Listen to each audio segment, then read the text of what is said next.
안녕하세요. 안녕하세요. 네, 이 아름다운 광교남부교회 방문하게 돼서 참 감사합니다. 저는 광주 남부교회에서 주님을 섬기고 있는 시간입니다. 이 광주 남부교회 초청을 받고서 이제 교회에서 광고도 하고 뭐 기도 부탁도 하고 그런데 자꾸 이게 꼬이더라고요. 광주 남부 그래야 되는데 광교 남부 그랬다가 또 광교 남부 하다 또 광주 남부 했어요. 그렇습니다. 그 글자가 딱 하나밖에 안 틀리더라고요. 그래서 왠지 좀 더 친근감도 느끼고 그랬습니다. 오늘 말씀 전에요. 그 오늘과 내일 성도님들께 딱 드리고 싶은 메시지가 찬송가 속에 또 있더라고요. 그래서 이걸 좀 같이 부르고 싶어서 나도 된다네 하나님 아들. 그래서 보면 저녁 식사 후에 좀 조시더라도 걱정하지 말고 그냥 조셔도 돼요. 이것만 잘 기억하셔도 여기 메시지가 다 있습니다. 반주 좀.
나도 된다네 하나님 아들 이것이 바로 그네인가. 여기 물음표가 원래는 있는데 이거 뺀 거거든요. 물음표가 있는 문장이에요. 이거는 이 작시자가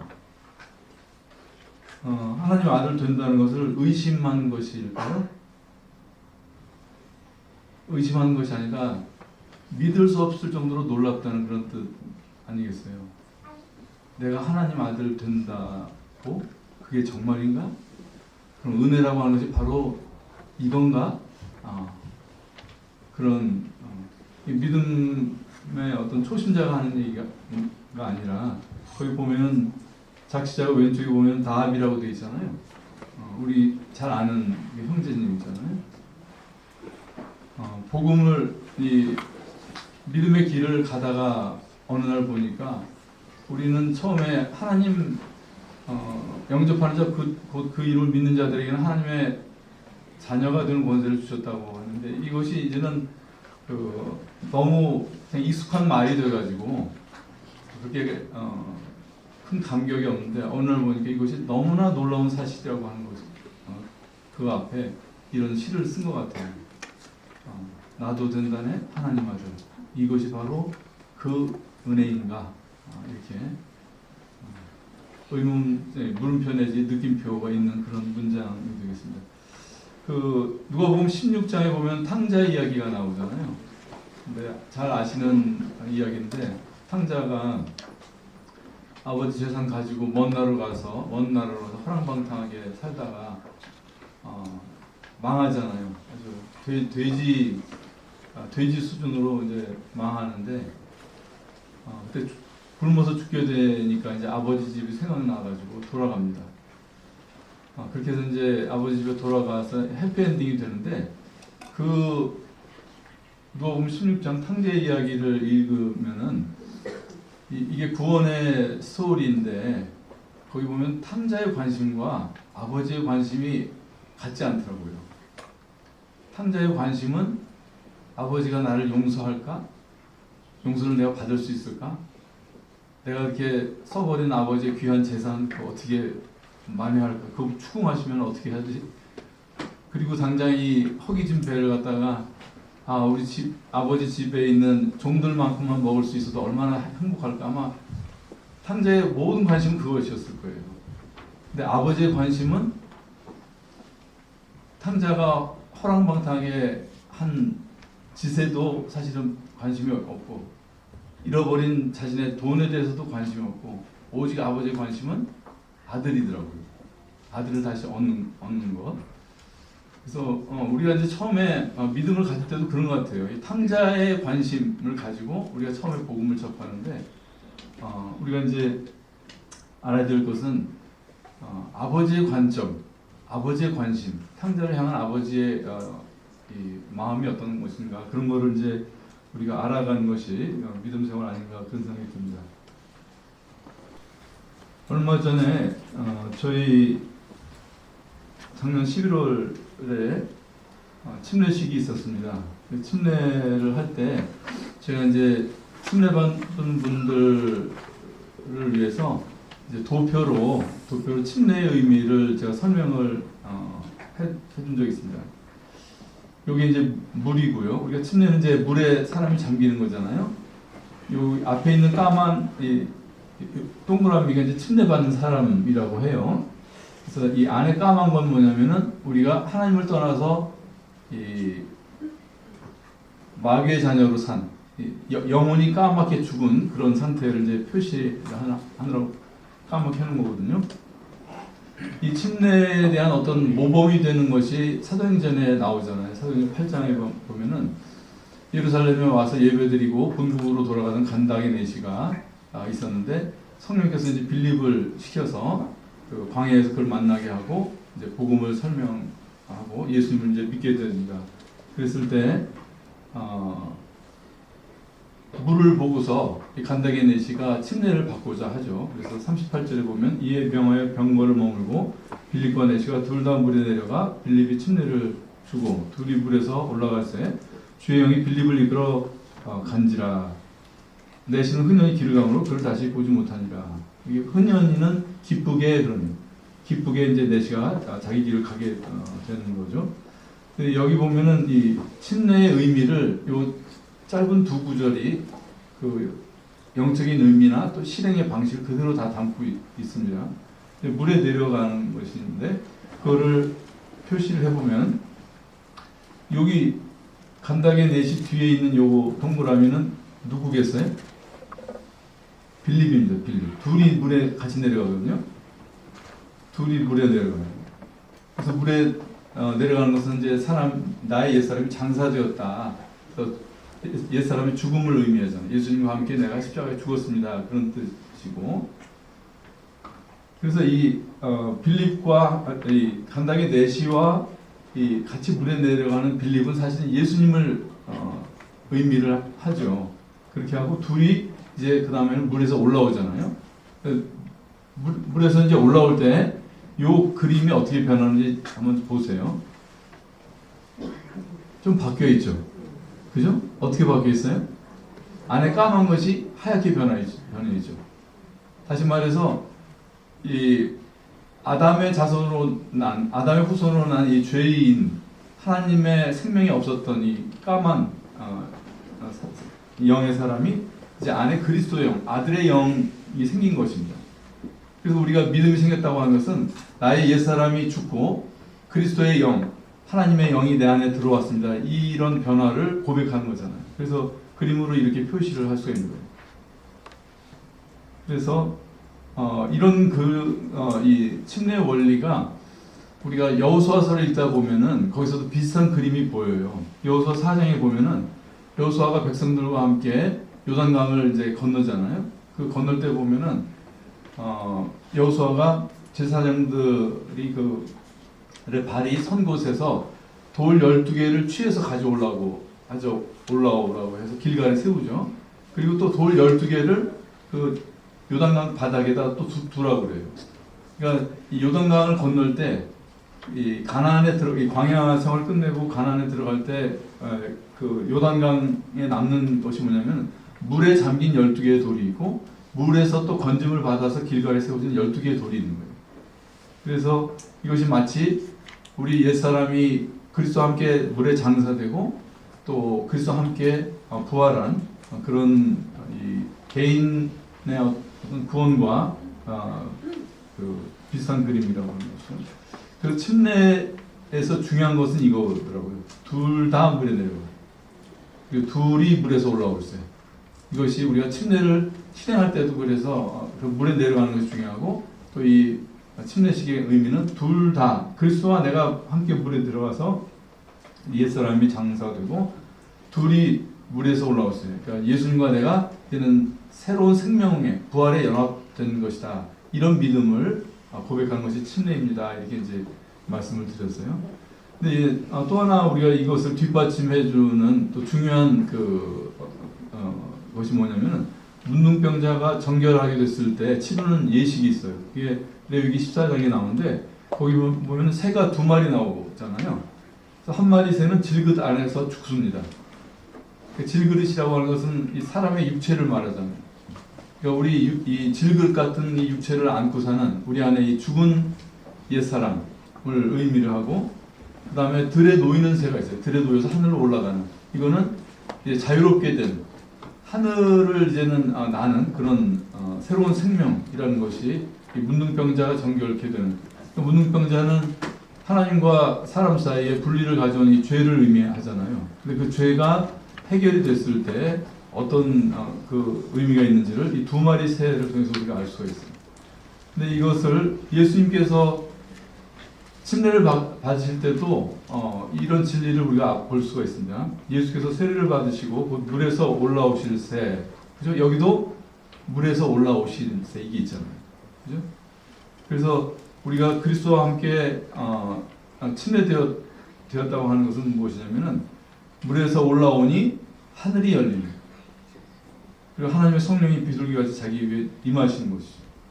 그래서 이 침례의 믿음이 생기는 사람에게는 이제는 하늘이 열리죠. 이제 하나님과의 소통이 없던 영혼이 하나님과 소통하게 되는 것이고 하나님께서 그 영을 보내시는 것이 이 침례인 것입니다.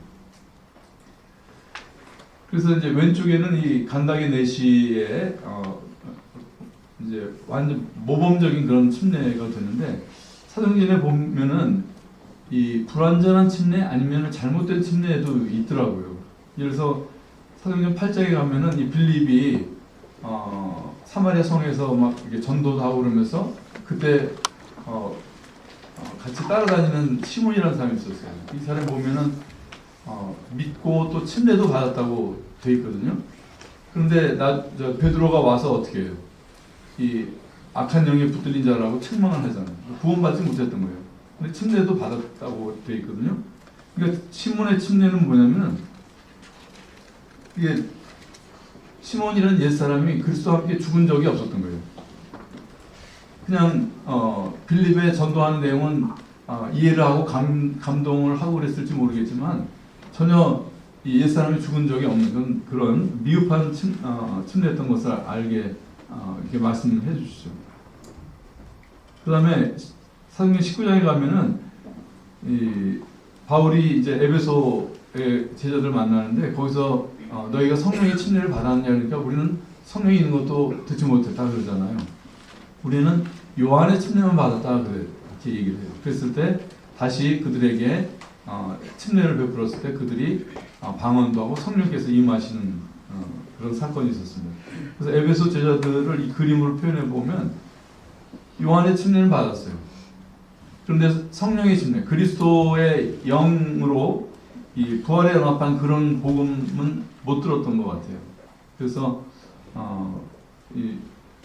우리가 이제 우리가 침례를 받기도 하고 또 베풀기도 하지만 침례가 바른 침례를 우리가 생각한다면 간다게 내시의 침례가 모범적이고 바른 복음이고 바른 침례다 그런 것을 알 수가 있습니다.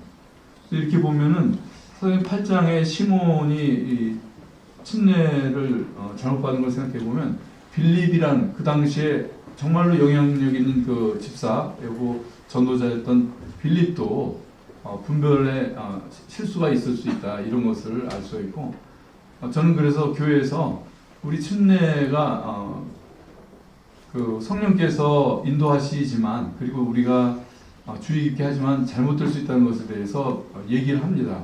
가끔 얘기를 해요. 그래서 이걸 분별하는 사람도 잘못될 수 있고 받은 사람도 잘못될 수 있고 그래서 잘못된 것이 있으면 나중에 수정할 수 있어야지 이게 완전하고 절대적인 것처럼 생각하면 서로 이게 옮아질 수가 있겠더라고요. 그 왼쪽에 보면은 영어긴 하지만 뭐 온갖 낱말들이 많이 있죠. 이걸 한글로 된 이걸 좀 찾아보려고 하는데 적당한 게 없어서 이렇게 가져왔는데요. 우리가 이제 사람이라고 하는 것은 모든 사실 피조물 중에 이 놀라운 그 개수의 언어를 가지고 있더라고요. 그러니까 다른 짐승들은 소리는 하죠. 뭐 쾅쾅 짖거나 음매하거나 짹짹거리거나 그러긴 하지만은 사람처럼 이렇게 언어가 다양하고 언어가 발전하고 그런 건 없어요. 그리고 이 언어가 하나님의 말씀이라고 하신 것을 생각해 볼 때 이 사람에게도 이 말을 주신 것은 사실 말씀을 담을 수 있는 도구로서 우리한테 또 말을 주신 거더라고요. 언어를.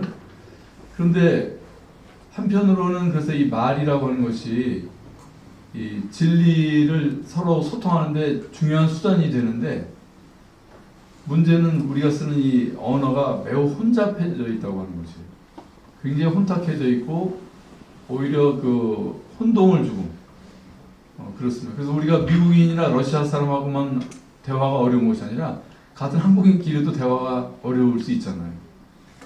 난 똑같이 예를 들어서 뭐 예배라는 말을 쓰는데 저 사람이 다른 사람 상대방이 쓰는 말은 또 그 같은 말을 쓰는 것 같지만 서로 다른 의미를 가지고 얘기를 하거든요.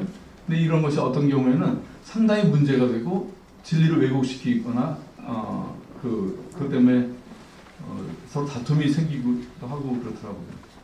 그래서 제가 이제 믿음에 들어온 다음에 이런 우리 사람들이 쓰는 기독교 안에서 쓰는 많은 용어들이 어느 교파에서 이 교파에서 쓰는 뜻, 저 교파에서 쓰는 뜻, 뭐 다 다르고 이 사람 저 사람 쓰는 것이 막 다르고 그런 데서 오는 이 충돌과 불필요한 어떤 오해와 또 반목과 또 그런 것들이 문제가 돼가지고 분열이 있고 그런 것이 참 안타깝더라고요. 그래서 어느 날 이걸 좀 도표로 만들어 보면 어떨까? 그러니까 오른쪽에 보면 어느 쪽으로 가라는 얘기죠? 네. 이거는 모든 사람이 다 이거는 이의가 없어요. 그죠? 이건 러시아 사람이 와도 미국 사람이 와도 이건 우회전 한단 말이죠.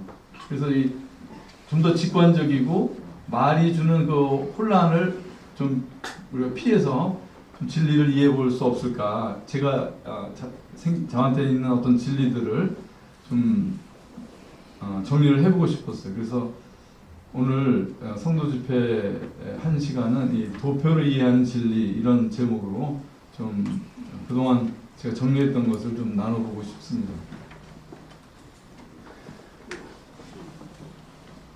왼쪽이 되고 싶으세요? 오른쪽이 되고 싶으세요? 왼쪽은 뭐 명품 같아요. 걸치고 있는 것이. 예, 오른쪽은 아주 남루한 그런 천을 걸치고 있습니다. 사람을 왼쪽에 원숭이가 아무리 이런 것을 걸치고 있고 뭐 벤츠를 탄다 하더라도 우리 만물의 영장이라고 안 그러죠. 만물의 영장, 사람을 만물의 영장이라고 하잖아요. 그건 모든 피조물 가운데 영묘한 우두머리, 이 장자는 우두머리 장자잖아요. 만물의 영장인데 우두머리인데 어떤 우두머리냐? 우리가 요즘 과학기술이 굉장히 발달했어요. 그죠? 그러니까 키가 2m도 안 되는 우리 인간이 다른 뭐 표본보다도 빠르고 그죠? 자동차라는 것을 이용해가지고 그 다음에 뭐 코끼리보다도 더 강력한 힘을 발휘하고 뭐 우주선도 쏘고 그런단 말이죠. 그래서 이런 과학 기술로도 사람이 우두머리지만 영적으로도 우두머리랍니다. 영적인 어떤 특성을 가지고 있는 그런 우두머리라는 뜻이란 말이에요. 이건 성경에 있는 말이 사실 아니에요. 이거는 그냥 인류가 누구나 공감할 수 있는 그죠? 인류의 어떤 공통적인 그 집단지성이 인정하는 거예요. 사람은 뭐 그 사람 그러니까 뭐 불교를 믿든 이슬람을 믿든 뭐 무교이든 간에 사람은 영묘한 존재이고 정말 우두머리가 될 수 있는 그런 존재로구나. 그렇게 해서 사람을 만물의 영장 그렇게 해오고 있는 것입니다.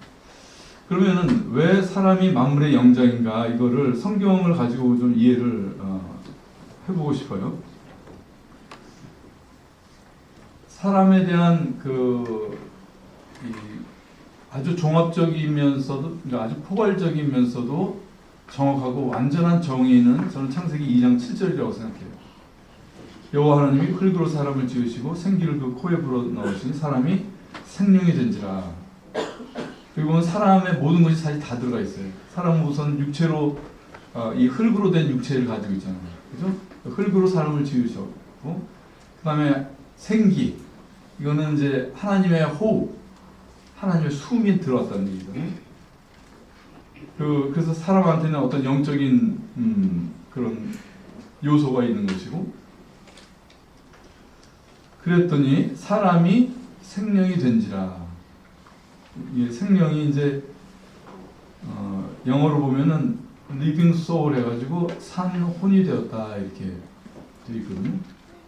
그래서 이거를 좀 사람을 간단하게 제가 이렇게 그려봤어요. 겉에는 이 흙으로 된 첫 사람은 아주 완벽한 아름다움을 가진 이 붉은 이 아름다움을 붉은색으로 표현을 한 건데 붉은 육체를 가졌고 그다음 안에는 하나님의 숨이 들어와 있어요. 영, 그걸 영이라고 하죠.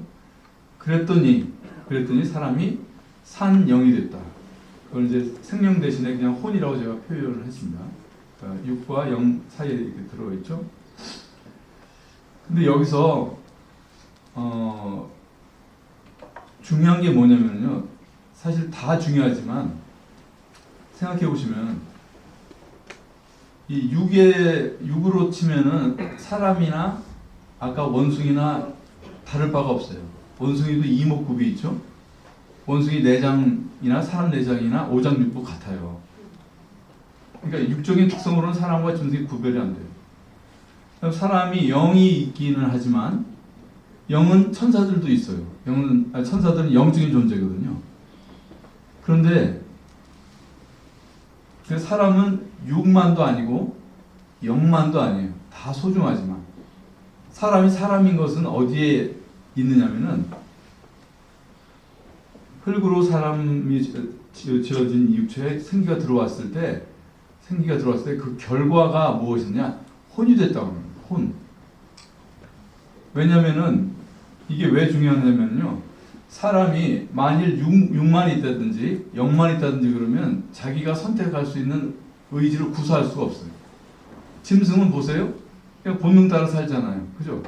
천사는 착하고 거룩하긴 하지만 자기 뜻이 아니에요. 그러니까 주어진 거룩이에요.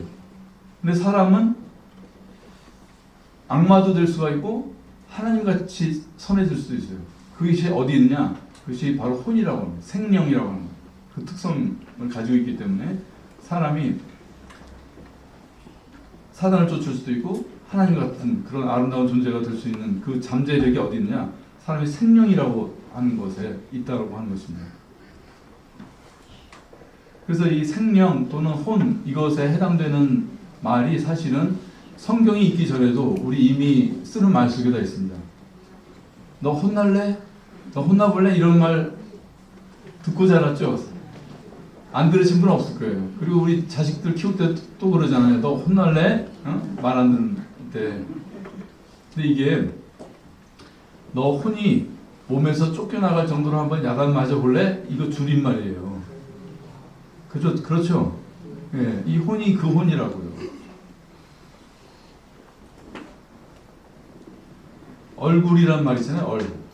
이게 얼 플러스 꼴입니다. 얼, 꼴.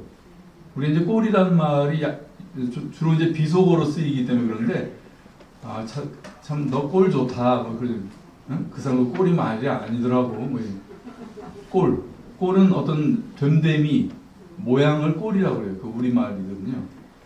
그 앞에 얼은 뭐예요? 이게 바로 혼을 말하는 거예요. 혼, 생명.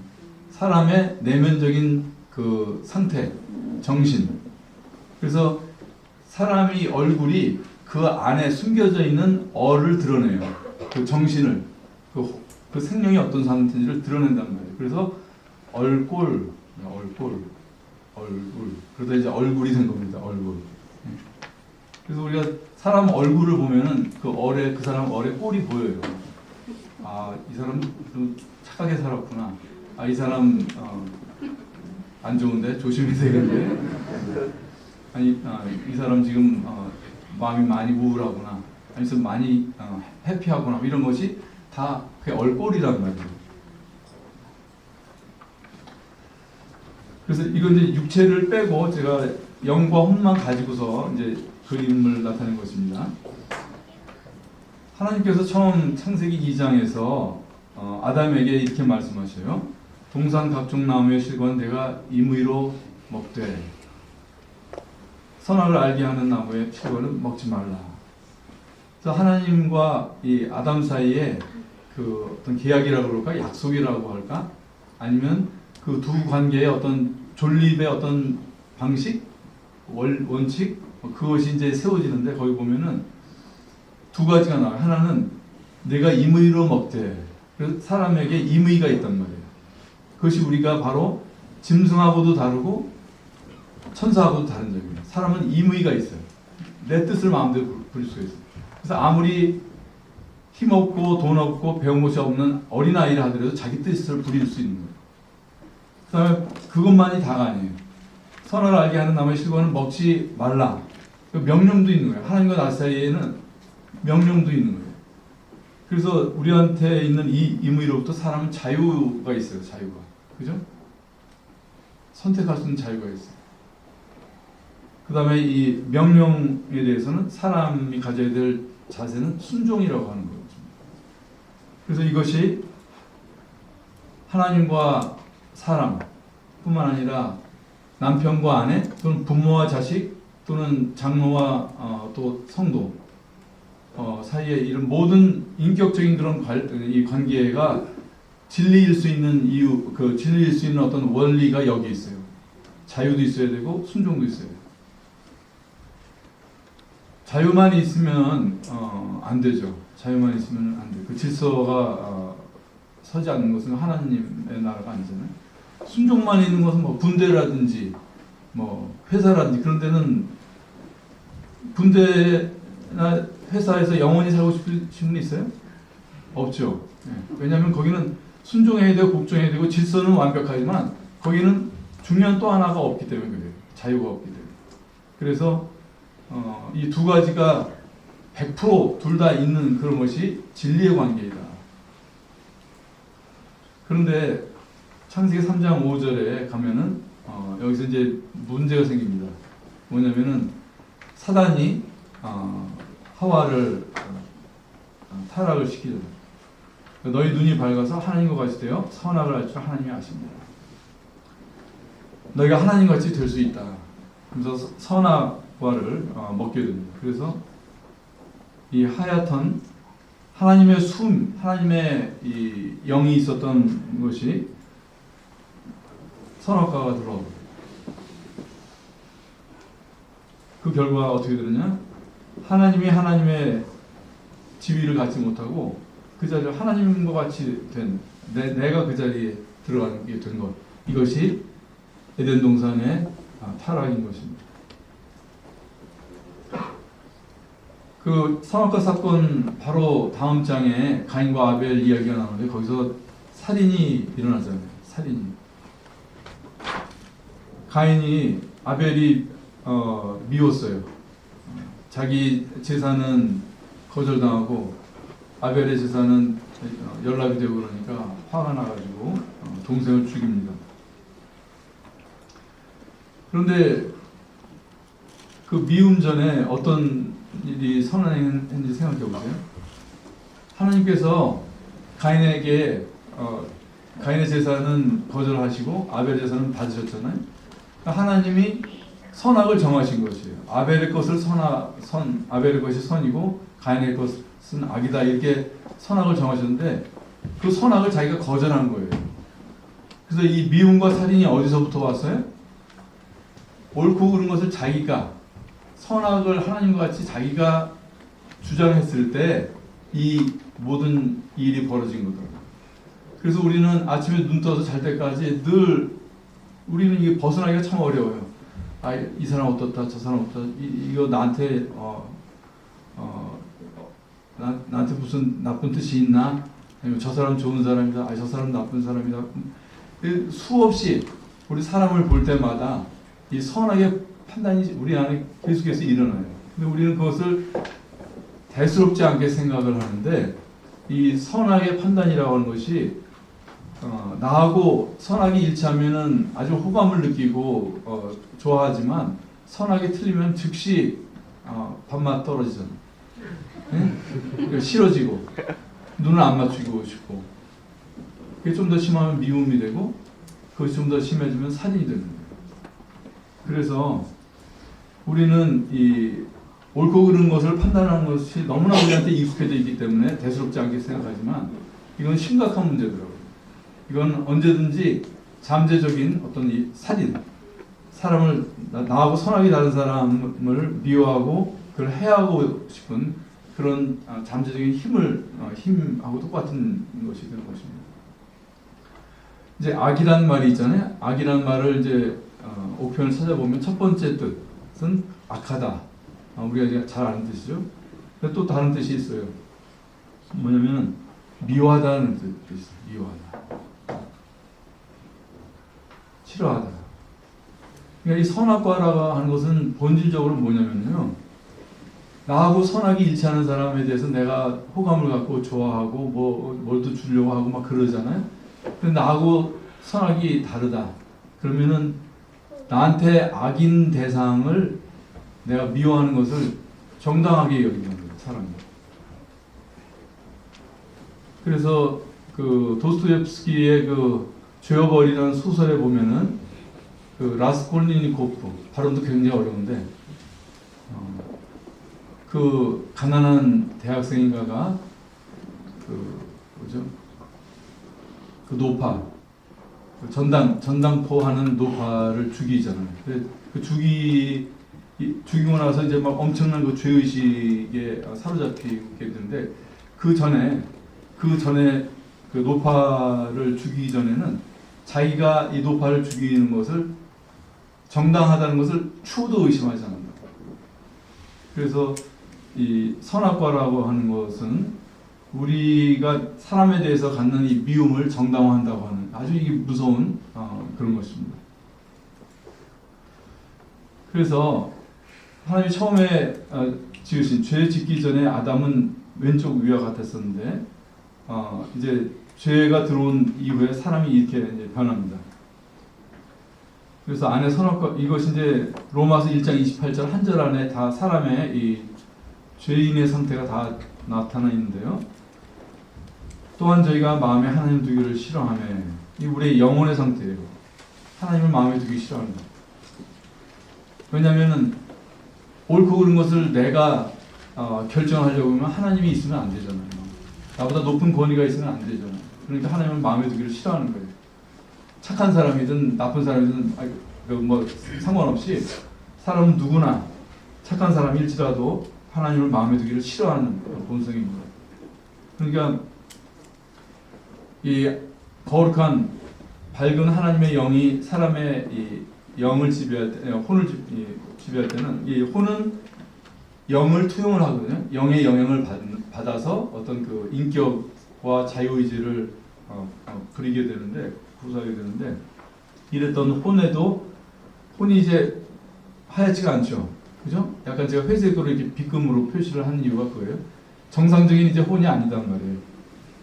처음에는 아담이 이 하얀 혼이었을 때는 하나님이 이끌으셨을 때 모든 짐승들에게 이름을 붙여줄 정도로 그렇게 뛰어난 지성을 가지고 있었던 거지. 그것도 혼의 기능 아니에요? 혼에 또 문제가 생겼어요. 상실한 마음이 되어버려요. 상실한. 우리 혼의 상태가 더 이상 행복하지 않은 거예요. 여러 가지 근심들, 걱정들 또는 무지 이런 것들이 들어오게 되고 우울도 생기고 이런 거예요. 그렇게 되니까 육체는 또 혼의 영향을 받거든요. 혼의 상태를 투영을 하는 게 우리 육이란 거예요. 그러니까 합당치 못한 일을 하게 되는 거죠. 우리 혼이 합당치 못한 상태입니다. 그래서 이 선악과로 온 것은 어떤 영적인 문제만이 아닙니다. 사람의 전인적인 영과 혼과 육의 전인적인 그 타락을 가져온 것이고, 사실은 우리가 이제 용기가 없거나 힘이 없거나 그러면은 우리 합당치 못하는 일을 안 하거나 적게 하거나 그럴 수는 있지만, 사람의 이 혼의 상태는 사실은 아주 어두운 상태고 여러 가지 병적인 상태인 것입니다. 그래서 이사야서 1장에 보면은 이 사람의 삼중적인 질병의 삼중적인 죽음이 여기도 말씀이 되어 있어요. 다 같이 한번 읽어보겠습니다. 시작. 너희가 죄악을 범하여 더욱더 회복하며 온 머리를 만들고 온 마음 피곤하시며 발바닥에서 발바닥이 상한 것이 없이 상한 것과 터진 것과 새로 맞은 흔적 전면을 그것을 싸매며 기름으로 이야기하여 같이 못하지. 사람에게 있는 여러 가지 그 병적인 상태를 말씀하시는데, 여기 보면은 머리가 두 번 나오죠. 5절에 한 번 나오고 6절에 한 번 나오는데, 발바닥에서 머리까지 상한 곳이 없다. 이것은 말 그대로 우리 육체에 많은 병이 있다고 하는 거죠. 발바닥에서 머리까지 병이 안 걸리는 신체 부위 중에 병이 안 걸리는 부위가 없죠. 제가 이제 의사로 일하다 보니까 여러 가지 여러 환자들을 만나는데, 우리가 보통 알고 있는 무슨 여러 가지 몇 가지 암이라든지 병이 있잖아요. 그런데 그거 말고도 정말 사람이 겪는 또 심지어는 어린아이도 겪는 그 병들의 그 다양한 것 보면 정말로 너무 가슴 아프고 너무 이 한탄스러워요. 이 죄로 망가진 이 세상과 사람의 이 죄 때문에 고통받는 이 사람의 육체를 볼 때 너무너무 다양한 병이 정말 발바닥부터 머리끝까지 다 있더라고요.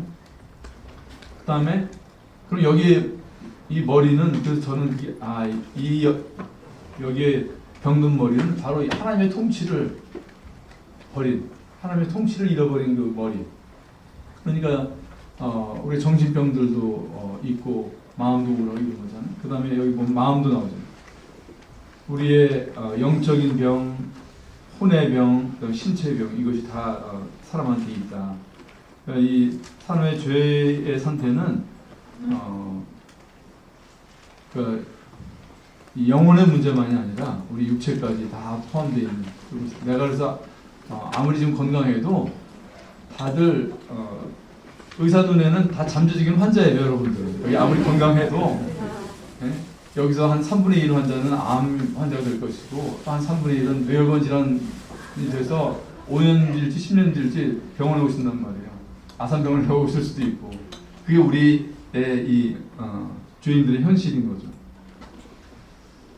창세기 5장 3절에 가면 아담이 130세에 꼭 창세기 1장에서 하나님이 우리의 형상을 따라 우리의 모양대로 우리가 사람을 만들고 하신 것과 아주 대칭되는 아주 그 유사한 말씀이 나오잖아요. 아담이 자기 모양, 자기 형상으로 아들을 낳았다고 되어 있습니다. 그래서 이것이 말씀하시는 바는 아담 이후에 나아지는 사람은 여기 있는 우리까지 포함해서 더 이상 첫 번째 상태로 태어나는 게 아니더라고요. 첫 번째 아담은 왼쪽같이 이렇게 태어났어요. 완전한 육체와 그 다음에 하나님의 숨이 거하고 있고 또 하나님의 그 영과 소통하는 완전한 혼, 완전한 마음 그런 상태였는데 이제 아담 이후로 나오는 사람들은 떨어졌단 말이에요. 이렇게. 그죠? 안에는 어떻게 되어 있어요? 까만색. 그죠? 그 다음에 혼도 이제 더 이상 하얗지 못해요. 회색으로 되어 있고 육신도 이제는 불완전해요. 그죠? 온갖 병에 걸리고 또 반드시 또 죽게 돼요. 그래서 제가 그림을 이렇게 표현한 거예요. 그래서 나는 이게 이 상태가 아니에요. 이 상태예요. 저는 이거를 이해하는데도 오래 걸렸어요. 교회를 다닌 이후에도 내가 이런 상태에 나 태어날 때부터 이런 존재라고 하는 것을 늦게 알았어요. 그래서 저는 어떻게 생각했냐면은 교회를 다닌 이후에도 나는 착하게 살려고 하는데 죄가 자꾸 들어와. 그래서 또 물리치고 하나님 뜻대로 살고 싶어요. 그런데 아유 또 육신이 약해가지고 또 죄를 지었네. 저는 이렇게 알았었거든요. 근데 이게 아니라 오른쪽 상태다. 우리는 애초에 우리는 존재 자체가 이렇게 난 거예요. 오른쪽으로. 그래서 내가 죄를 지어서 죄인인 것으로 그렇게 생각들을 많이 하잖아요. 구도자들도 그렇고. 그게 아니라 죄인으로 났기 때문에 죄가 나오는 거예요. 그것을 시편 51편에서 우리한테 말씀해 주시죠. 내가 죄악 중에 출생하였으며 오친이 죄 중에 나를 잉태하였나이다. 그래서 좀 사람이 이제 좀 양심이 있거나 배우거나 그러면 이런 문제를 인식을 해요. 이런 문제를 사람의 이런 문제를 잘 인식하는 종교 중에 하나가 불교입니다. 불교는 사람의 이런 절망적인 상태에 대해서 잘 알더라고요. 뭐 불교뿐만 아니라 다른 어떤 고등 종교라든지 아니면 철학을 수행을 하는 사람들 또는 많이 배우고 좀 아니면 또 성품이 좀 좋다고 하는 사람들 그런 사람들은 어떻게 하느냐 잘 보세요. 좀 하얗게 되려고 노력을 해요.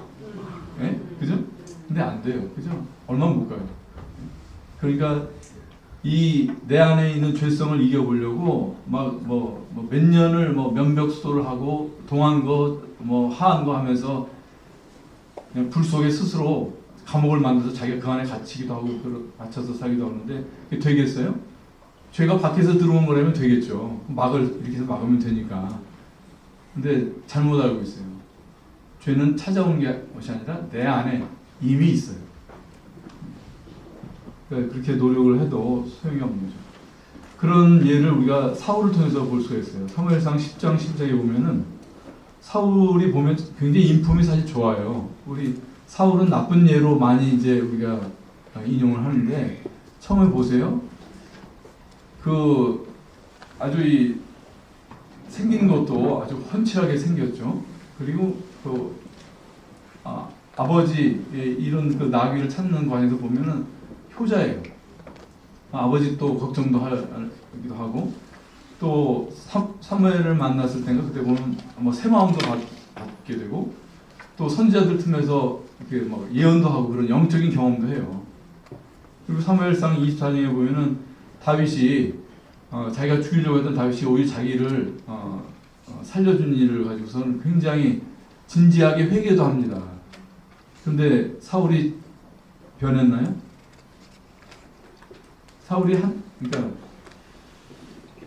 이렇게 되려고 했지만 어떻게 됐어요? 안 되는 거예요. 그래서 사람은 성품이 좋아도 안 돼요. 성품이 좋아도 구원받아야 됩니다. 왜냐하면 가운데가 이렇게 돼 있대요. 교육을 많이 받는다고 해결이 안 됩니다. 사람의 문제. 종교를 가지고 아무리 노력을 하고 수행을 한다고 해도 안 돼요. 이 가운데 문제가 해결이 안 되기 때문에. 그래서 마치 구스인이 그 피부를, 표범이 그 반점을 변할 수 있느냐? 변할 수 없다는 거죠.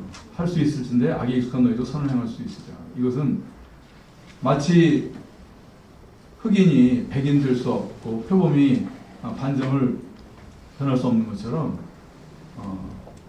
사람이 의인이 될 수 없다. 이건 밖으로부터 와야 되는 문제라는 거죠. 그래서 그런 것을 우리가 구원이라고 하는 것입니다. 구원은 내가 노력하고 열심히 해가지고 내 안에서 끌어내는 무엇에 있는 것이 아니라 밖에서부터만 와야지 된다는 것을 우리가 알 수가 있어요.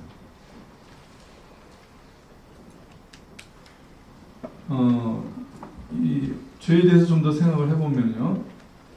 사단은 우리가 이제 그 애굽을 생각해 보면 애굽에 이 바로가 있고 그 바로에게 학대받는 이스라엘 백성이 있잖아요. 이건 이제 민족적인 그 큰 그림이기도 하지만 한 구원의 원리로도 볼 수가 있어요.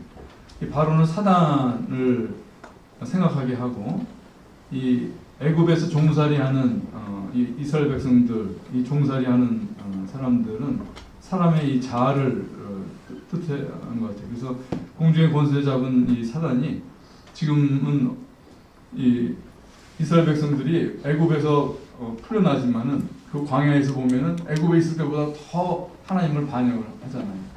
그게 뭐냐면은 바로 이 숨겨져 있던 이 사람의 자아, 그러니까 이 사단의 그 뭐죠? 사단의 어떤 그 영향이죠. 사단이 우리 사람한테 심어놓은 하나님을 대적하는 이 그런 우리의 이 자아가 하나님을 대적을 합니다. 그 하나님께서 출애굽기 14장 3장 14절에 보면은 나는 스스로 있는 자니라 그렇게 말씀하시잖아요. 이게 영어로 보면은 이렇게 돼 있어요. 영어로. 근데 어느 날 보니까 이 I 이게 보이더라고. I. 그러니까 이 사람의 자아라고 하는 것은 뭐냐면 나를 주장하는 거죠. 나를 소중하게 생각하고 내가 중심이고자 하는 그런 마음이 자아잖아요.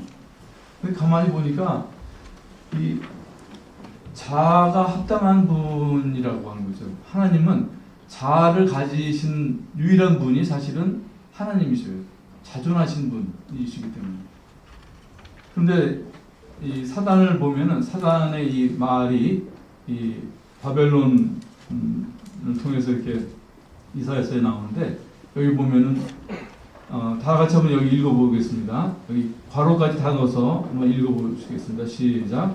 내가 하늘에 올라 하나님의 목별 위에 나의 보좌를 두리라. 내가 북극지표의 산 위에 좌정하리라. 내가 가장 높은 그물을 올라 내가 지극히 높은 자와 비기리라. 자, 여기 뭐가 계속해서 반복이 돼서 나오죠? 내가, 나. 그러니까 나를 주장하실 수 있는 유일한 분은 하나님이셔요. 나를 주장해도 내 뜻대로 해도 아무런 해가 발생하지 않는 분은 하나님 한 분이시라고. 그런데 그 나를 누가 주장해요? 지금 사단이 주장하는 거예요. 사단이 그 내가 되겠다. I am이 되겠다. 내가 I am이 되겠다. 그것이 바로 사단의 이 교만이고 욕망이더라고요. 이러한 이 사단의 욕망과 교만이 사람한테서 인격화된 것이 무엇이냐? 그것이 자아, 그리고 자존심입니다. 그래서 이 아까 악자가 나왔지만 악자를 구성하는 한자 보면 요 위가 아래는 마음 신자죠, 그죠? 위는 이게 아세할 때 쓰이는 아자거든요. 근데 이 뜻이 뭐냐면 버금이라는 거예요. 버금. 그러니까 악이 무엇이냐? 악은 도덕적인 문제가 아니에요. 물론 이제 그것이 이제 따르기는 하지만 그런 열매가 나오긴 하지만 악은 도덕적인 문제가 아닌데 1차적으로 무엇이냐? 사람의 마음으로 버금가는 것을 섬기는 것이 악이에요. 이 버금가는 것이 돈일 수도 있고 지위일 수도 있고 명예일 수도 있고 그런데 가장 사람이 하나님보다 높게 섬기는 이 버금가는 것이 무엇이냐? 그것이 바로 자기 자신이에요. 나. 그래서 불신자는 물론이고 예수를 믿는 자라 하더라도 내가 진정으로 섬기고 내가 진정으로 누구 눈치를 보는가? 하나님 눈치를 보는가? 내 자존심 눈치를 보는가? 그건 굉장히 중요한 이슈입니다. 출애굽기 20장에 너는 나 외에는 다른 신들을 내게 있게 말지니라. 저는 처음 이 말씀 들을 때 나는 이 말씀 들을 때 떳떳하더라고요. 자유롭고 나는 뭐 우상 같은 거 안 섬기고 뭐 돈에 대해서 그렇게 뭐 연연하지 않고 근데 안 그렇더라고요. 나 외에 섬기는 신이 있더라고요. 내 체면, 내 자존심. 그래서 제가 지난 몇 년간 저희 광주남부교회에서 아주 비중을 갖고 제가 말씀드렸던 게 이 문제입니다. 자아입니다. 사단으로부터 들어온 이 잘못된 인격, 자기 자신에 대한 인식, 자아. 창세기 3장에서 이제 뱀이 하와를 타락을 시키잖아요. 근데 제가 이 문제를 이렇게 이제 알아가면서 제가 알게 된 게 있어요. 뱀이 아직도 안 죽었구나. 우리는 창세기 3장을 지나고 나면 그다음부터는 뱀이 안 나오거든요. 사람을 더 이상 이렇게 선악과로 유혹하는 것이 안 나와요. 그래서 뱀이 6,000년 전에 에덴 동산에서 한번 일을 이제 하고 그 다음에는 쉬고 있나? 아니면 어디로 사라졌나? 이렇게 생각을 했었더라고요. 근데 천만에 뱀은 하와를 속인 이후에 하루도 쉬지 않고 오늘까지도 활동하고 있어요. 어떻게 활동하고 있냐? 여러분 그 트로이의 목마 아시죠? 트로이의 목마. 그리스하고 트로이인가요? 네. 거기가 이제 전쟁을 했는데 하루는 보니까 그리스 군이 다 물러가 버렸어요. 그리고 큰 목마가 있는 거예요. 트로이 성 사람들이 우리가 이겼다 하고서는 그 목마를 성 안으로 들여오잖아요. 전리품으로. 근데 그날 밤이 되고 나니까 그 목마에서 그리스 군들이 나와가지고 그 트로이 성을 멸망시키잖아요. 같은 원리더라고요. 뱀이 지금 에덴 동산에서 나타났던 것처럼 뱀의 모양으로 나타나면 여러분 그 말 들어주겠어요? 예? 다 피하지 않겠어요. 그러니까 그렇게 흉측한 모양으로 이제는 더 이상 나타나지 않아요. 가장 의심할 수 없는 모양으로. 그것이 바로 우리의 자아 속에 숨어서 지금도 우리를 믿는 자들도 안 믿는 자들 말할 것도 없이 우리 믿는 자들도 자존심을 건드려가지고 하나님의 뜻에 순종하지 못하고 부모의 뜻에 순종하지 않다. 네가 중요해. 너는 문제가 없어. 너는 트라우마 때문에 그런 거야. 응? 이러면서 사람의 자아를 계속해서 강화를 시켜주는 거죠. 그래서 제가 2021년도에 저희 모임에서 이런 제목으로 몇 번 시리즈로 이제 설교를 했습니다. 뱀은 어디로 숨었는가? 배운 활동을 하루도 그친 적이 없다. 우리가 이 현실을 알아야 된다. 그 다음에 자아와 결별하십시오. 우리는 어떻게 지금 세뇌가 되어 있느냐면 얼마나 이게 사단이 효과적으로 우리를 세뇌를 시켰는지 자아를 나로 알고 있어요. 내가 잘 보호하고 잘 기르고 그래야 되는 것으로 알고 있다고. 그래서 자존심이 상하면 어떻게든 자존심을 만회하려고 피를 쓰잖아요. 아주 엄청나게 속고 있는 거예요. 그 다음에 자존심이 정당한 분은 하나님 한 분밖에 없다. 자존하지 못하는 존재이면서 생명을 받아야지 살 수 있는 사람이 그런 존재가 자존심 때문에 힘들어하는 거 그거 우스꽝스러운 거더라고요.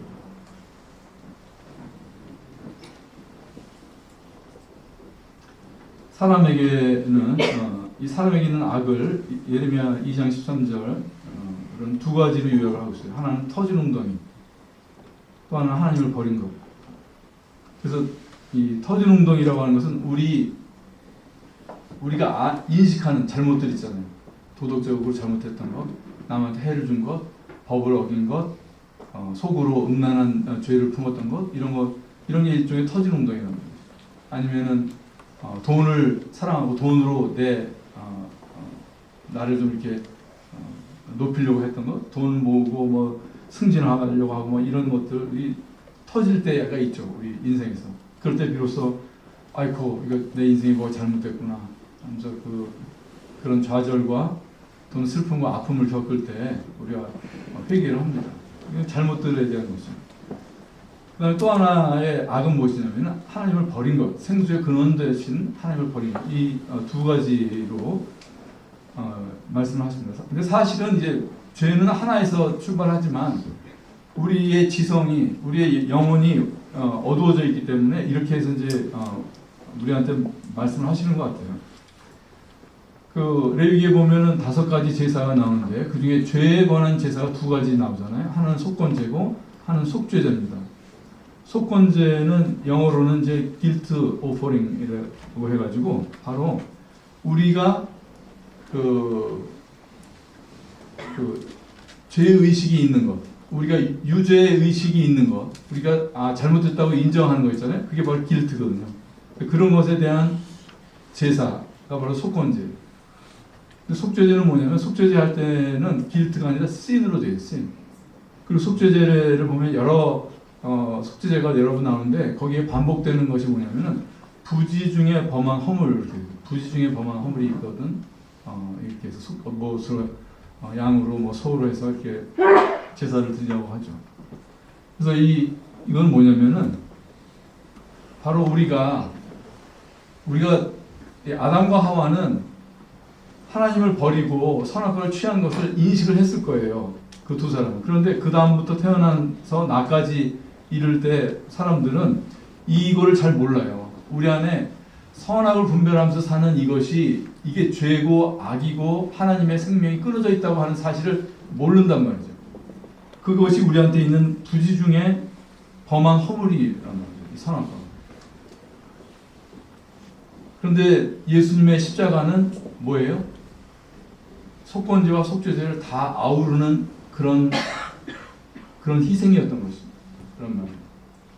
그래서 예수님의 십자가에서 하신 말씀 중에 보면은 가상 7원이 있잖아요. 아버지 저들의 죄를 용서하여 주옵소서. 그 다음에 이어지는 말씀이 있어요. 뭐라고 나오죠? 네? 예, 이는 저들이 자기 죄를 알지 못하는. 예수님께서 이 십자가에서 피를 흘리신 그 대속의 피는 뭐였냐면 속건제도 물론이지만 속죄제였던 거예요. 부지 중에 우리한테 들어와 있는, 우리는 그것을 악이라고 생각도 못하고 당연히 나는 그렇게 살아야 된다고 하고 나는 내게 악인 대상에 대해서 미워하는 것이 나는 정당하다고 여기는 그것도 그 죄를 위해서도 예수님께서 십자가를 지신 거예요. 그래서 십자가에서 하신 그 첫 용서의 말씀 속에 이 죄에 대한, 이 신에 대한 용서가 있었던 것이죠. 그죠? 여기 나오죠? 그래서 회개는 내가 유죄인식이 있는 잘못들에 대해서도 회개가 필요하지만 내가 부지 중에 갖고 있는 이 선악과에 대해서도 회개를 해야 돼요. 누가복음 15장에 보면은 이 탕자가 아버지한테 돌아갈 때 어떻게 회개를 하냐면은 내가 일어나 아버지께 가서 이르기를 아버지여 내가 아버지께 죄를 얻었사오니 그렇게 되어 있나요? 아버지께 죄를 얻은 거는 인식할 수 있는 죄들이에요. 그죠? 자기가 동의할 수 있는 죄들. 잘못들이죠. 근데 여기 보면은 뭐라고 또 얘기해요? 하늘에 얻은 죄가 있다고 하는 거예요. 그건 천부적으로 주신 아버지라는 어떤 권위, 그 생명의 관계를 부정한 그 죄. 그거는 뭐 당장 무슨 손해가 된 것도 아니고 뭐 도덕적인 무슨 문제를 일으킨 것도 아니에요. 근데 그 보이지 않는 이 허물에 대해서 회개를 하잖아요. 저는 옛날에 이것만 회개를 알았었어요. 이렇게 알고 침례도 받고 그랬더라고요. 나중에 알고 보니까 나는 정말로 내 안에 숨겨져 있는 부지 중에 내 안에 들어와 있는 이 문제, 선악의 문제, 이건 그대로 두고 있었더라고요. 이 돌아온 둘째 아들은 내가 왕노릇하다가 이제 하나님으로 하늘께도 회개하잖아요. 이런 것을 회복을 했어요. 근데 그 탕자 얘기해 보면 뒷부분에 첫째 아들 얘기가 나와요. 첫째 아들은 무지하게 착했어요. 효자죠. 그죠? 집도 나간 적이 없고 아버지 재산을 축내지도 않았어요. 누가 봐도 효자죠. 선하고. 그런데 악한 나가 그냥 선한 나로 바뀌었을 뿐이에요. 여전히 주인은 나. 근데 동생은 악한 나였지만 나는 선한 나다.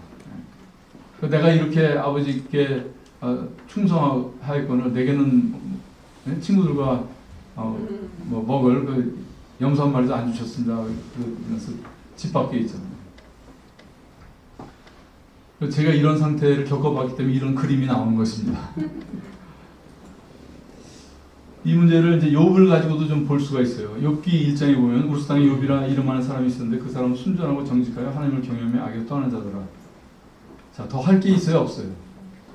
예, 회개할 것 있어요, 없어요? 없죠. 42장에 가면은 뜬금없이 욥이 회개를 합니다. 내가 주께 대하여 귀로 듣기만 해서 샀더니 이제는 눈으로 주를 배웠나이다. 그러므로 내가 스스로 하나고 티끌과 제 가운데서 회개하잖아요. 욥기를 읽을 때 이게 잘 조화가 안 돼요. 1장의 욥은 무엇이고 42장의 욥은 뭔가.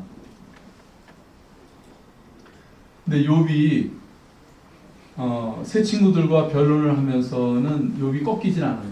근데 새 친구와의 대화가 끝난 다음에 엘리후가 나타나요. 그 엘리후가 나타나서 욥에게 하는 말이 그 단서가 있어요. 그는 하나님께 기도함으로 사람의 그 의를 회복시킨다. 그러니까 사람이 하나님께 이제 회복되는 것을 이야기하는데 그 이어지는 말씀에 어떻게 되어 있냐면은 이르기를 뭐라고 하냐면 어떻게 회개를 할 것을 얘기하냐면 내가 전에 범죄하였고 시비를 바꾸었다. 내가 전에 범죄하였고 시비를 바꾸었으나 내게 무익하였습니다. 이렇게 회개할 것을 엘리후가 가르치는 거예요. 이게 우리말 성경에는 내가 전에 범죄하여 시비를 바꾸었으나 이게 범죄하여 시비를 바꾸었으나 이게 연결돼서 이게 한 덩어리처럼 되어 있는데 영어 성경을 참고해서 보면 이렇게 돼야 돼요. 내가 전에 범죄하였고 and 시비를 바꾸었다. 네? 아까 예레미야서에 보면은 예레미야 2장 13절에 사람의 죄를 두 범주로 이렇게 얘기하잖아요. 터진 웅덩이와 하나님을 버린 것. 여기서 보면 범죄하였고 이게 바로 잘못들, 인식할 수 있는 죄들. 나도 알고 다른 사람도 알고 그런 사회가 불편하는 이런 잘못들. 이 길트에 대한 회개와 시비를 바꾼 것. 옳고 그른 것을 내 마음대로 한 것, 내 뜻대로 한 것. 이것도 죄라고. 이것을 회개하라고 하는 거죠. 그래서 이 문제 앞에 42장의 회개가 나온 것입니다. 그래서 사람의 이 선악의 문제, 우리 안에 하나님을 대신해서 내가 옳고 그름의 주체가 되는 이 상태가 얼마나 심각하고 또 그것이 자아라고 하는 이 힘을 가지고서 나를 지배하고 있는 이것에 대해서 회개가 없으면은 1장의 욥에 머물러요. 그리고 1장의 욥이 되려고 해요. 다들. 성화라든지 뭐 경건하게 산다고 한다는 것에 대해서 열심히 하긴 하는데 1장의 욥을 추구하는 것이 되어버립니다.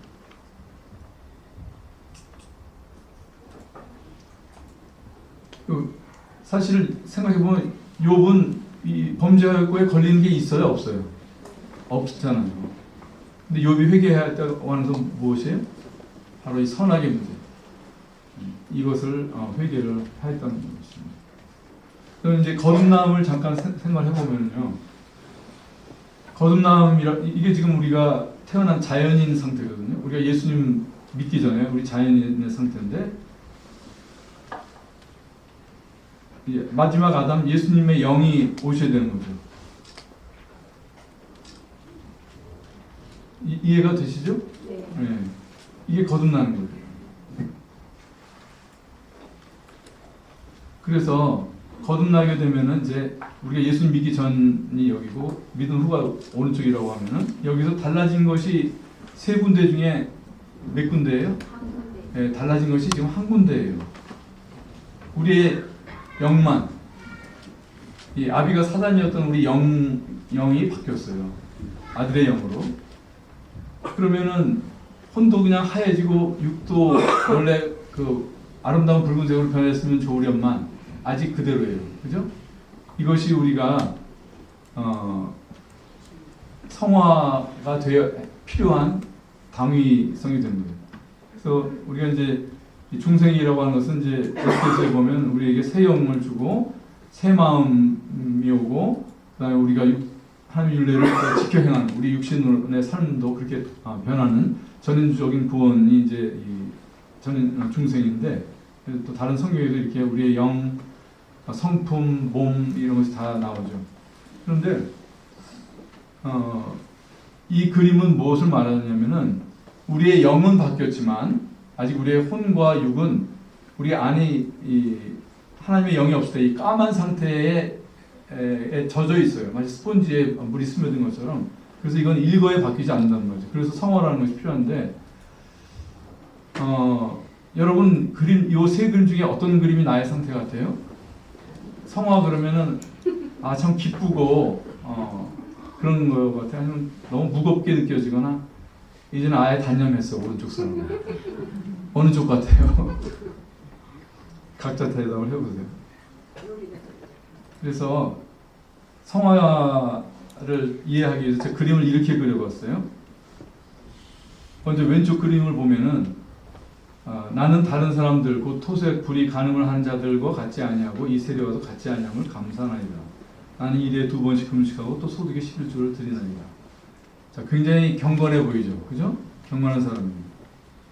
이거는 나쁜 짓 안 해요, 그죠? 그 다음에 남들 안 하는 좋은 일도 해요. 금식도 하고 11조도 잘 드리고. 네? 근데 이것은 뭐냐면은 내 이 타락한 내 영은 그대로인데 내 의지를 가지고 내 어떤 종교성을 가지고 내 육신의 삶, 내 겉으로 보이는 삶을 다스려 보려고 합니다. 그래서 육체를 그냥 어떻게든지 복종시키려고 그 갈등이 그 면이 어디냐면은 내 혼과 육체 사이예요. 근데 이거는 뭐냐면은 수행이에요. 수행. 이거는 모든 고등 종교에서 볼 수 있는 그 수행이라고요. 그걸 보여주는 것이 바리새인이라는 거예요. 근데 우리 이 기독교 안에도 바리새인들이 얼마든지 있어요. 이 안에 영이 바뀌지 않은 상태에서 어떤 사람의 종교성을 따라 가지고 착하게 살고 선하게 살고 의인이 되려고 노력하고 자기 육체를 쳐서 복종하려고 하는 이거는 수행이 아니라 성화가 아니에요. 그건 수행이에요. 성화는 무엇이냐? 내 안에 하나님의 영이 들어왔지만 나의 이 혼과 내 자유의지를 부리는 이 혼과 나의 지정의는 이 까만 이 사단의 영을 세대가 돼 있었단 말이에요. 거기에 젖어 있어가지고 여전히 껄끄러워. 여전히 의에 대해서 하나님의 말씀에 순종하는 것에 대해서 버겁단 말이죠. 그래서 첫 번째 일어나는 갈등이 어디냐면 하나님의 영과 그러니까 새로 들어온 법과 내 안에 익숙한 이 법 사이에 갈등이 생기는 거예요. 이 싸움이 끝나고 나서 변화되는 내 혼이 내 육을 다스려서 경건한 모습을 갖게 되는 것, 그것이 성화입니다. 그래서 수행을 다시 한번 그림으로 표시하면 그건 혼과 육의 싸움. 영은 그대로인 채로 혼과 육의 싸움. 그래서 이런 수행을 잘하는 종교인들 보세요. 얼마나 훌륭해요. 예? 무소유. 아무것도 안 갖고 적삼 하나 걸치고 살고 다 베풀고, 예? 뭐 인도 같은 데 가서 뭐 어려운 사람들한테 봉사하고 빨간 아름다운 열매를 많이 맺히고, 어떤 사람은 그냥 대충 살고 악과를 많이 맺히고, 그렇지만 뿌리는 것 같아요. 성화는 무엇이냐? 두 가지의 싸움이 있습니다. 영과 혼의 싸움이 있고, 그 다음에 이 하나님의 영에 굴복된 이 나의 자유의지로 내 육을 경건한 생활에 이르는 이 과정이 있다고 하는 것이에요. 여기 한번 다 같이 읽어보겠습니다. 고린도후서 10장 시작. 모든 일을 하며 하나님 안에서 저희에게 받은 것을 다 파하고 모든 생활을 살아 그리스도의 복음을. 그래서 성화의 이슈가 무엇이냐? 자, 다 같이 한번 큰 소리로 읽어봅시다. 시작.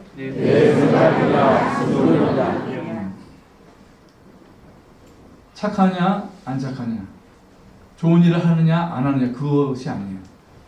그건 수행의 이슈고, 성화의 이슈는 무엇이냐? 내 생각을 따를 것이냐, 순종할 것이냐.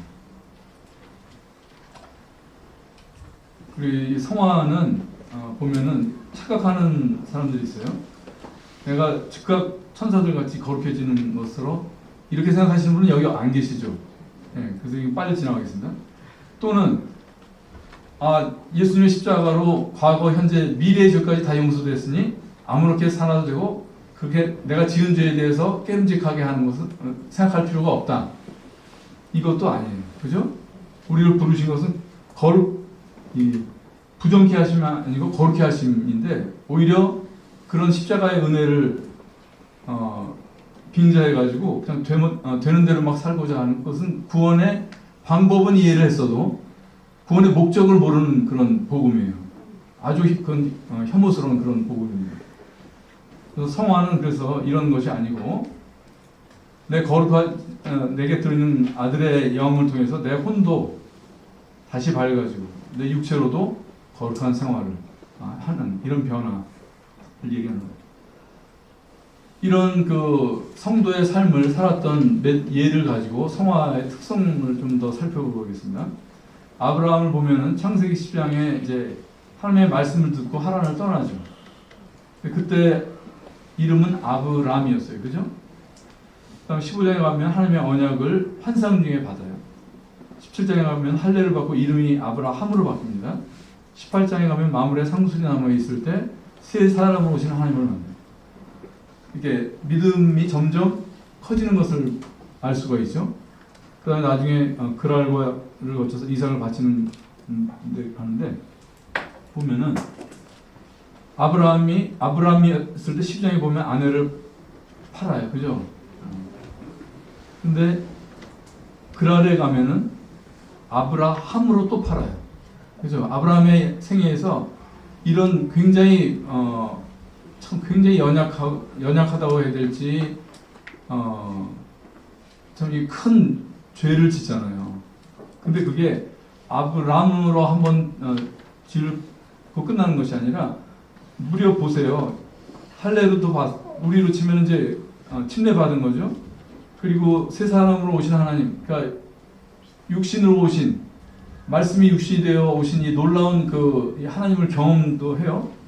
그런데 아브라함으로서도 또 죄를 짓는단 말이죠. 그래서 이 성화라고 하는 것은 일거에 되는 것이 아니에요. 아브라함이 됐지만 아브라함은 남아있어요. 근데 감사함은 작아지긴 해요. 그죠? 나중에 이삭을 바치잖아요. 그래서 우리가 구원받았을 때 우리 안에 새로운 생명이 아이가 자라듯이 자라나고, 그러나 내 안에 있는 이 옛 본성이 일거에 없어지지 않는다. 그래서 이 성화라고 하는 것은 이 둘 사이의 그 갈등이에요. 베드로를 보세요. 마태복음 4장에 부름받았던 시몬이었어요. 마가복음 3장에 보면 또 이름이 바뀌어요. 그도 베드로로 이름이 바뀌고, 마태복음 16장에 가면 신앙 고백을 하고 변화산 경험하고, 사도행전 2장에 가면 성령 강림했을 때 설교도 하고 그러죠. 근데 마태복음 26장 이거 앞인데 예수님을 배반하잖아요. 베드로로. 그 다음에 갈라디아서 가면 외식하다가 베드로한테 들켜가지고 또 망신도 당하잖아요. 그 대사도가. 왜 그러냐? 베드로가 됐지만 이 육신의 본성이 남아있단 말이죠. 그래도 감사한 것은 시몬은 점점 작아지고 베드로는 점점 커진단 말이에요. 그래서 아름다운 그 인격을, 모나고 어설펐던 그 인격이 우리가 베드로 전후서를 보면 얼마나 아름다운 그리스도의 사람이 되는지 우리가 알 수가 있는 거죠. 그 성화는 점진적인 것이다. 욥기 17장에도 보면 그러므로 이는 그 길을 독실히 행하고 손이 깨끗한 자는 점점 힘을 얻는 거예요. 이거 보면은 사울의 집과 다윗의 집 사이에 전쟁이 오려면 다윗은 점점 강하게 가고 사울의 집은 점점 약하게 갑니다. 내 안에 들어온 다윗과 같은 새 생명, 그리스도의 생명은 하나님 아들의 생명은 점점 강하게 가고, 사울의 집, 내 안에 있었던 이 사울의 집은 점점 약하게 가는 것. 이것이 성화입니다. 바울도 보면은 처음엔 사울이었다가 침례받고 안디옥에서 이름이 바울로 바뀌는데, 보면은 삼층천도 본 그 사람이 오호라 나는 곤고한 사람이로다. 그래서 내 안에 있는 옛 본성의 이 그림자가 얼마나 무섭고 심각한 죄였는지 이런 것을 깨닫는단 말이에요. 생각해 보면 우리가 처음 회심할 때 본 죄에 하고 마치 우리가 촛불에서 본 내 얼굴하고 날빛 아래서 거울로 본 내 얼굴이 다르잖아요. 빛의 크기에 따라서 보이는 것이 다르잖아요. 그런 것처럼 우리 안에 참 예수님께서 값을 치르셔야 했던 내 안에 부지 중에 들어와 있는 이 죄라고 하는 것이 만만치 않은 이 흔적을 우리한테 남기고 있다고 하는 것, 그런 것을 인식할 때 그런 것을 인식하는 것은 사실 내 안에 빛이 더 커져야 되거든요. 계속 촛불만 들고 있으면은 여전히 나는 잘하는 것처럼 착각할 수 있거든요. 변화가 없는 사람은 무엇이 달리 얘기하면은 그 안에 들어온 빛이 커지지 않고 있다는 거고, 그 안에 들어온 빛이 점점 의의 길은 점점 더 빛나 광명에 이른다고 하신 것처럼 내 안에 들어온 그리스도의 영이 점점 더 커지고 빛나면은 이 문제를 더 점점 보게 되고, 그러기 때문에 그것이 성화를 일으킨단 말이에요. 내 안에 들어온 빛의 크기가 클수록 내 안에 있는 죄의 힘이 점점 약해지고 내가 변화되는 그런 동력이 거기서 나오는 것입니다. 그래서 한 10분만 더 하겠습니다. 괜찮으시겠습니까? 네, 시간. 그래서요, 인자와 진리로 인하여 죄악에 속하게 되고 여호와를 경외함으로 인하여 악에서 떠나게 됩니다. 이 한 절 안에 칭의와 성화가 다 있어요. 구원과 변화가 다 있어요. 여기 보면은 인자와 진리로 인하여 죄악에 속하게 되고, 이거는 우리 죄악이 대속을 받잖아요. 이거는 인자와 진리라고 하는 하나님의 성품에 기인한 거예요. 그러니까 이거는 사람의 공로가 전혀 필요 없는 것이죠.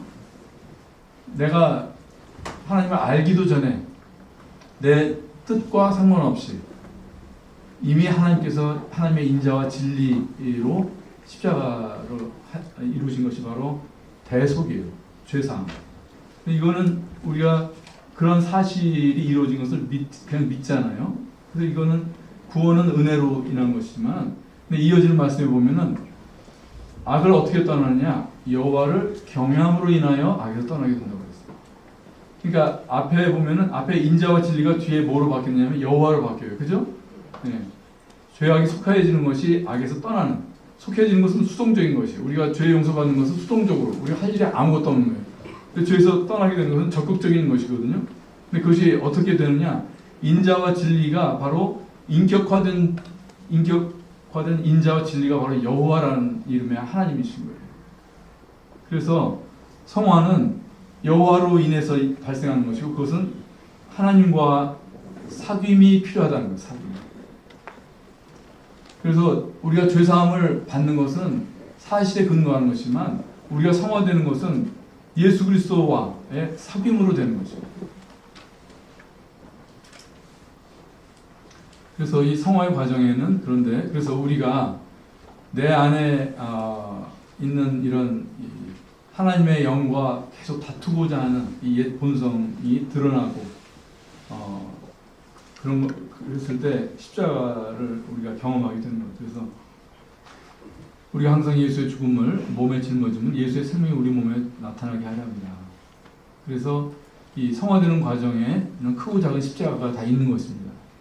근데 아까 봤던 그 잘못된 성화의 개념들, 내가 그냥 즉시로 나는 천사같이 돼서 더 이상 죄를 안 짓는다든지, 아무렇게나 살아도 나는 구원받는 것이 그게 취소될 수 없다, 이런 그 보기엔 십자가가 없어요.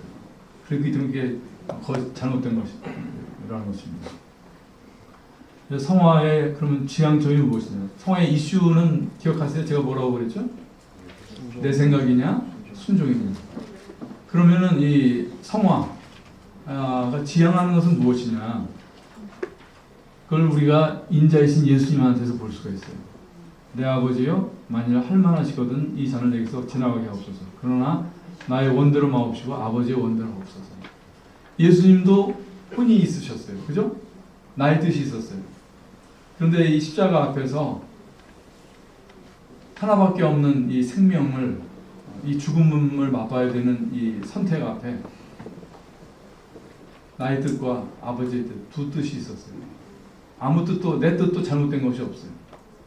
그런데 거기서 아버지의 뜻대로 하옵소서. 내 옳은 뜻도 있지만 내 옳은 뜻을 다 지우고 아버지의 뜻으로 채운 거죠. 그래서 강의 물이 막 굽이치면서 이렇게 흘러가듯이, 강물과 같이 하나님이 인도하시는 대로, 하나님의 임의대로 하나님의 뜻에 순종하는 그런 것이 바로 왕다운 자다. 그것의 처음 본을 인자로서 보이신 것이 바로 예수님이십니다. 그래서 자, 우리 사람을 처음에 지으실 때 내가 동산나무의 실과는 임의로 먹되 동산 중앙에 있는 선하게 하는 나무의 실과를 먹지 말라. 그래서 자유와 순종이 주어졌잖아요. 그런데 예수님이 오셔서 보이신 최종적인 그 본이 무엇이냐?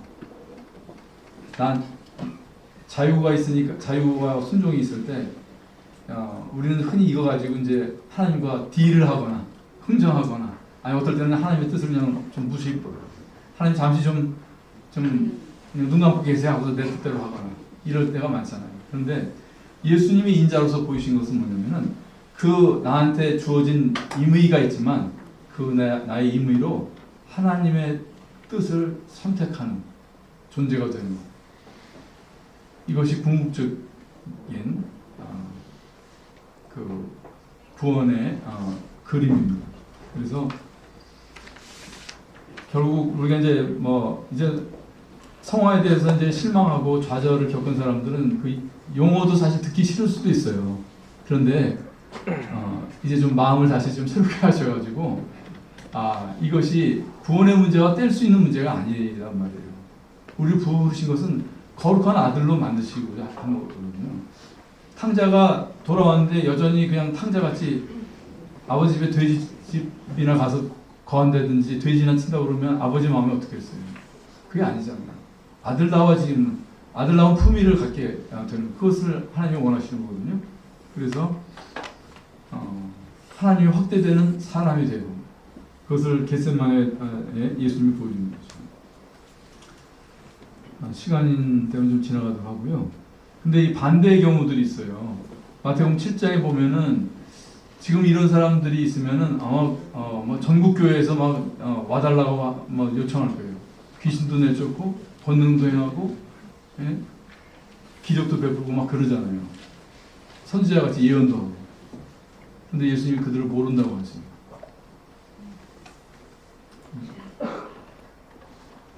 나의 종교적인 선을 가지고 순종 대신에 난 순종 없이 내가 거룩할 거예요. 내가 착한 일하고 내가 하나님의 일할 거예요.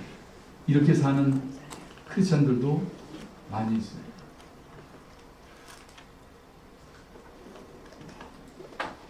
그건 무엇이냐? 이런 사람입니다. 사단이 확대되는 거예요. 사단. 그래서 이제 부활에 대해서 말씀드리고 이제 마치도록 하겠습니다.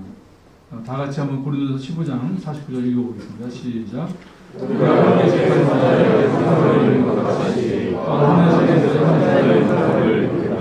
아까 구원이라고 하는 것은 우리 전 인격적인 것이라고 했잖아요. 근데 이제 전 인격적인 것이라 하더라도 어차피 사람의 생명에는 육체 생명의 한계가 있고 이 세상도 불완전하잖아요.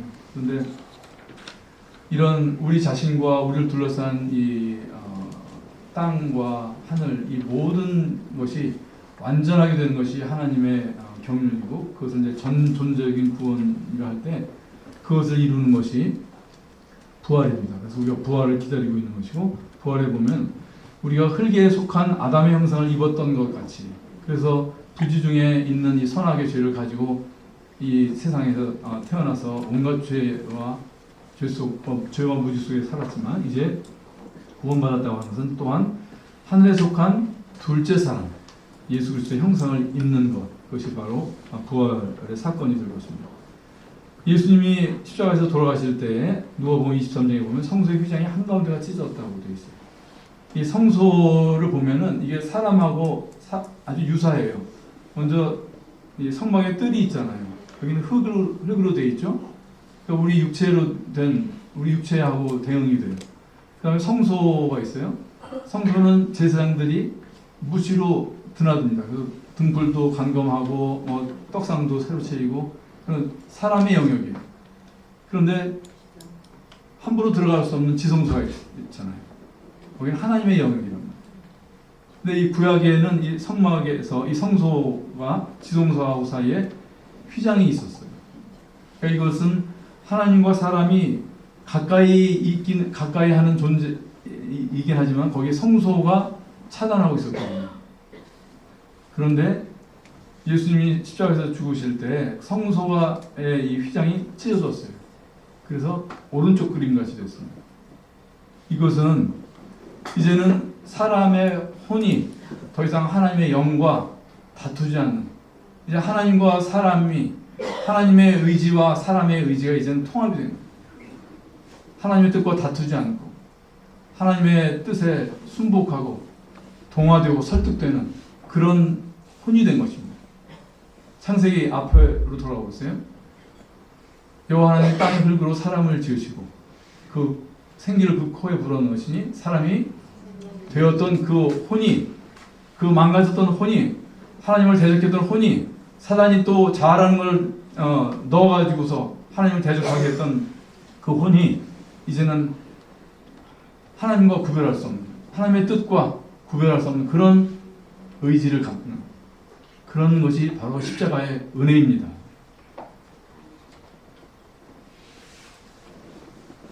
그래서 베드로전서에 보면은 이런 말이 있어요. 믿음의 결국 곧 영혼의 구원을 받음이라. 그 영혼으로 되어 있는데 우리말이 좀 아쉬운 점이 몇 가지가 있어요. 영어로 보면 그것을 뭐라고 했냐면 소울의 구원이다. 이게 좀 이해가 되시죠? 네.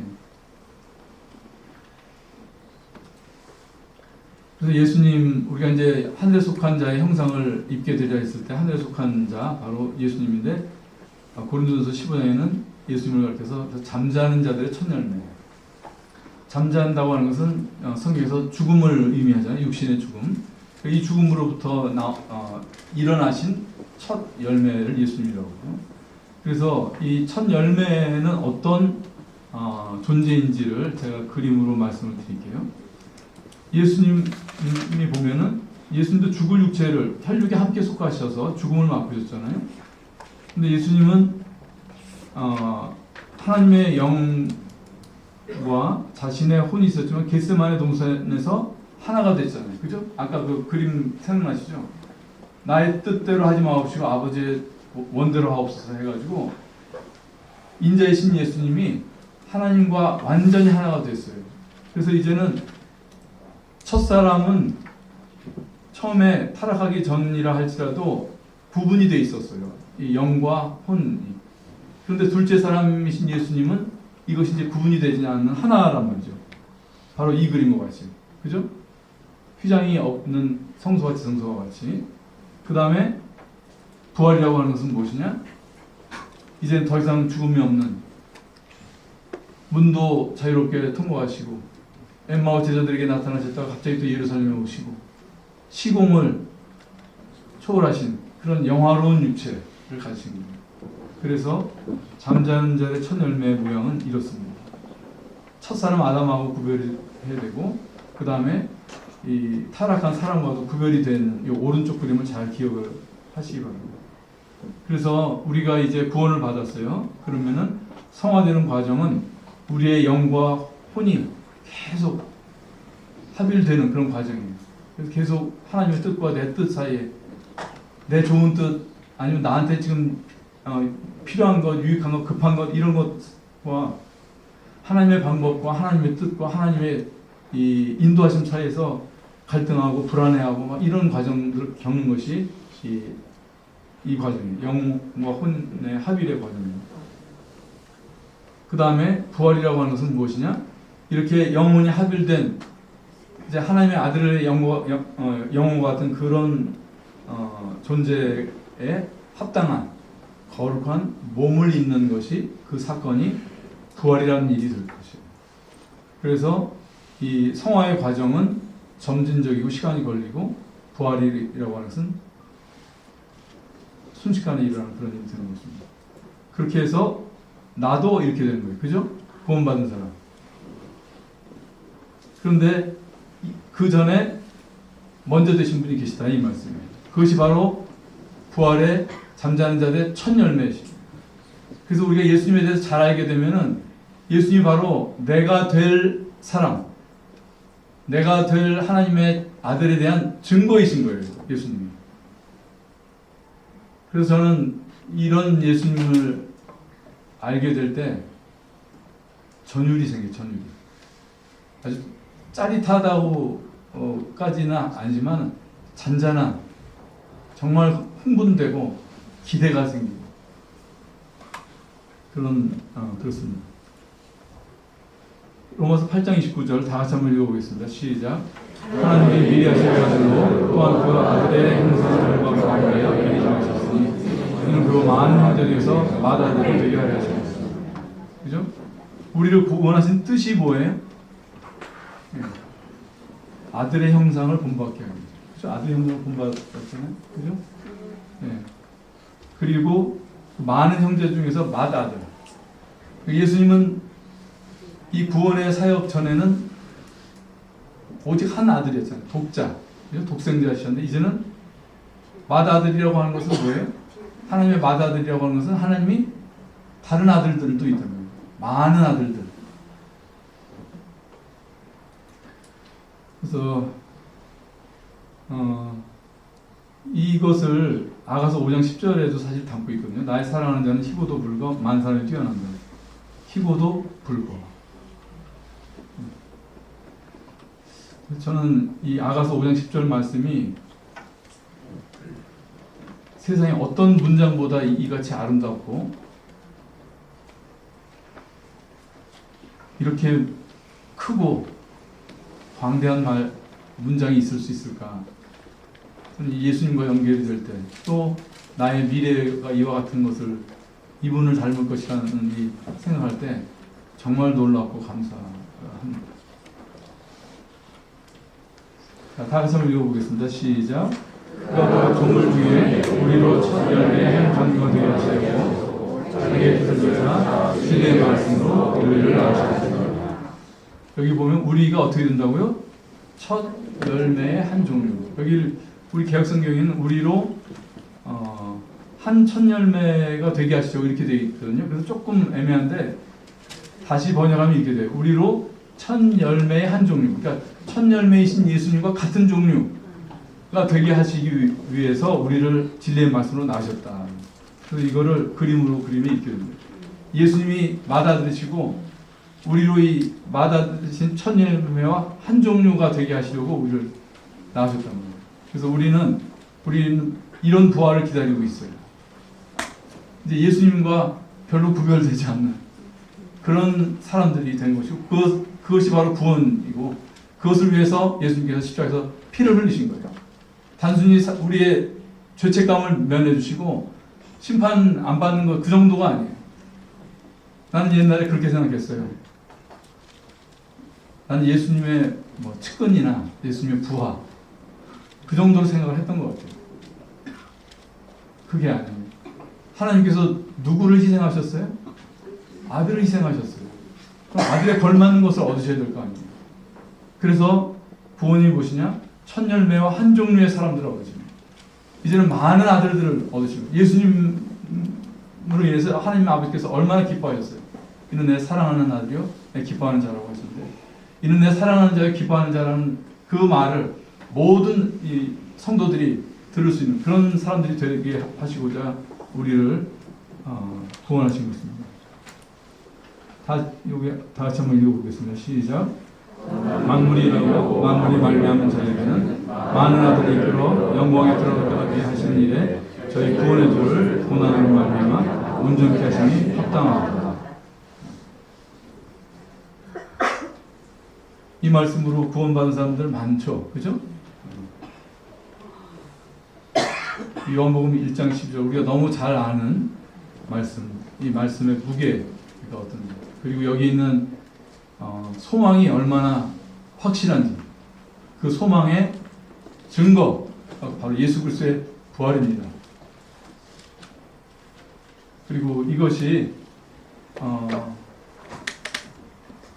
2026년 지금을 살고 있는 우리 성도님들에게도 소망이 되고 위로가 되기를 바랍니다.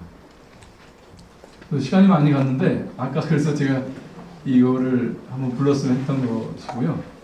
1절과 이왕 늦었으니까 4절 다 부르죠. 4절이요.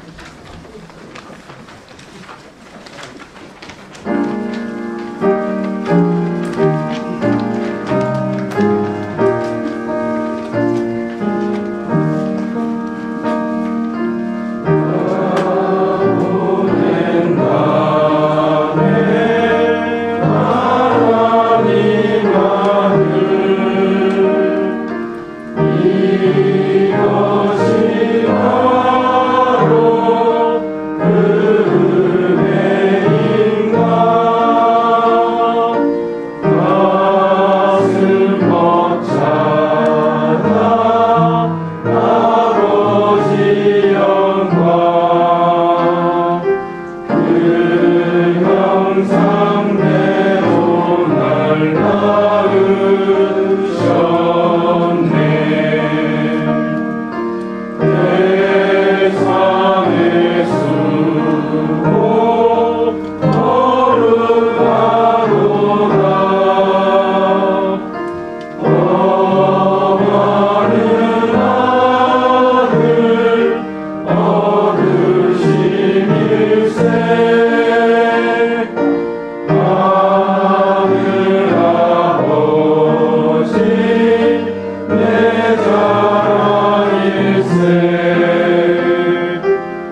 주옵소서.